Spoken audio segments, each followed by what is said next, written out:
Papa Nicolau, todo mundo já ouviu essa palavra, né? Mas o que ela realmente significa, lá no fundo? Hoje, a gente vai fazer uma coisa um pouco diferente.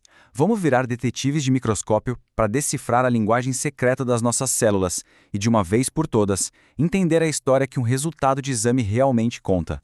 Olha só, quando uma amostra chega no laboratório, quem a analisa, a pessoa especialista em citologia, se torna uma espécie de detetive. Com o microscópio, ela não está só vendo células, ela está lendo pistas, interpretando sinais, é quase uma narrativa que revela a saúde do nosso corpo. Para essa nossa jornada, a gente tem um caminho bem claro. Primeiro, vamos entender o básico. Depois, conhecer as células quando está tudo bem, tudo normal. Aí, vamos ver o que acontece quando a inflamação aparece, os sinais dessa batalha. E, por fim, entender por que ter uma visão limpa da amostra é tão, mas tão importante. Ok, vamos começar do começo. Para entender qualquer história, a gente precisa primeiro aprender o idioma, certo? E o idioma aqui é o da citologia. A palavra citologia parece chique, mas a ideia é super simples. Vem lá do grego. Kitos quer dizer célula e logos, estudo. Então, é literalmente o estudo das células. Simples assim. É a base de tudo que é vivo. E tudo isso é baseado em 3 regras de ouro da biologia, a teoria celular. Basicamente, tudo que vive é feito de célula. As características de um ser vivo dependem de como suas células são e funcionam. E, o mais incrível, toda célula vem de outra que já existia. É uma linhagem contínua de vida. Bom, agora que a gente já sabe o básico do idioma, vamos conhecer os personagens de uma história saudável. Pensem nisso como um ecossistema, sabe? Tudo em equilíbrio, cada célula com seu papel, sua função.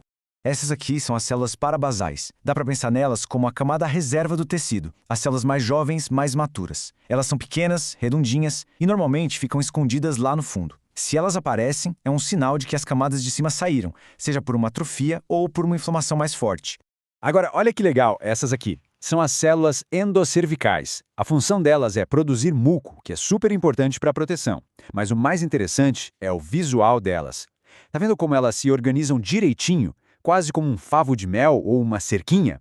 Essa organização toda é um belo sinal de que está tudo em ordem, tudo saudável. E para fechar nosso elenco principal, temos os histiócitos. Eles são basicamente a equipe de limpeza do corpo.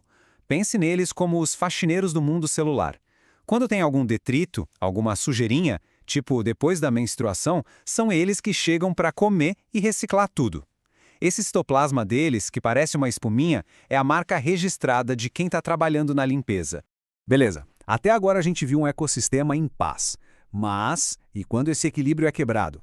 A resposta do corpo para essa perturbação é a inflamação. É aqui que começa o conflito da nossa história. É importante entender que a inflamação não é a doença, ela é uma resposta, uma reação. Pode ser causada por um monte de coisa, uma lesão, uma substância, mas o mais comum mesmo é a presença de micro-organismos. É o sistema de alarme do corpo soando. E o corpo é inteligente, ele tem equipes diferentes para cada tipo de alarme. Para uma emergência súbita, uma inflamação aguda, ele manda os neutrófilos, que são a tropa de choque, chegam rápido para resolver. Já para um problema que se arrasta, uma inflamação crônica, quem assume é uma equipe mais especializada, com linfócitos e outros soldados. E o que acontece com os neutrófilos, a nossa tropa de choque, depois da batalha? Bom, eles se desgastam, se degeneram. Esses veteranos de guerra celular são chamados de piócitos. Ver eles na amostra é uma prova clara de que uma luta acabou de acontecer, ou ainda está rolando. Tá, então como é que o nosso detetive, a pessoa da citologia, sabe que teve uma briga ali? Pelas cicatrizes, pelas mudanças que o estresse da inflamação deixa nas células do tecido. Vamos dar uma olhada nessas evidências. Quando estão sob ataque, as células mostram sinais de sofrimento. O citoplasma, por exemplo, pode criar pequenas bolhas, os vacúolos, como se fossem feridas mesmo. Já o núcleo, que é o centro de comando, também sofre. Primeiro ele pode inchar, como um alerta. Mas se o ataque for muito forte, ele começa um processo de autodestruição. Primeiro ele se condensa, que é a picnose, depois se quebra em pedaços, a cariorrexe, até se dissolver por completo, na cariólise. Cada um desses passos é uma pista valiosíssima sobre a intensidade da batalha. E aqui a gente vê essa diferença de forma gritante. Na esquerda, o cenário normal. Células com bordas bem definidas, núcleos organizados, tudo limpo. Na direita, o caos da inflamação. Células inchadas, bordas borradas e uma multidão de pequenas células de defesa por todo lado. É a cena do crime, digamos assim. Às vezes a resposta do corpo é tão, mas tão intensa, que os neutrófilos e os piócitos se amontoam em cima de uma célula, escondendo ela completamente. E os citologistas têm um nome muito visual para isso: balas de canhão. É como se fosse uma barreira de defesa tão densa que ninguém consegue ver através dela. Certo. Chegamos na parte final. Como tudo isso se conecta?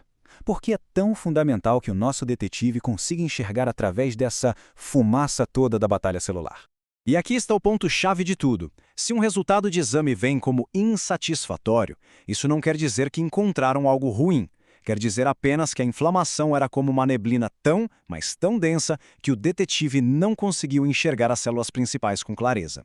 A amostra simplesmente não pôde ser lida. E o que acontece depois disso é um plano de ação bem lógico e simples. Primeiro, trata-se a inflamação para resolver a causa. Depois que o campo de batalha estiver limpo, o exame é repetido. Simples assim. Para quê? Para finalmente ter aquela visão clara que é necessária. Porque no fim das contas, o grande objetivo do Papa Nicolau é esse: ter uma visão perfeita das células para encontrar qualquer alteração bem no comecinho, principalmente aquelas causadas pelo HPV, que poderiam, no futuro, virar algo mais sério. Tratar a inflamação antes garante que nada importante passe despercebido. Então, da próxima vez que alguém pensar nesse exame, vale lembrar que ele é muito mais que um procedimento de rotina. É uma ferramenta poderosa para a gente ouvir o que as nossas células estão dizendo, para ter certeza de que a história que elas contam é e continue sendo uma história de saúde. Obrigado por assistir ao nosso conteúdo. Acesse biomedicando.com.br. É gratuito e você ainda pode estudar com flashcards, quizzes e ouvir podcasts sobre o tema.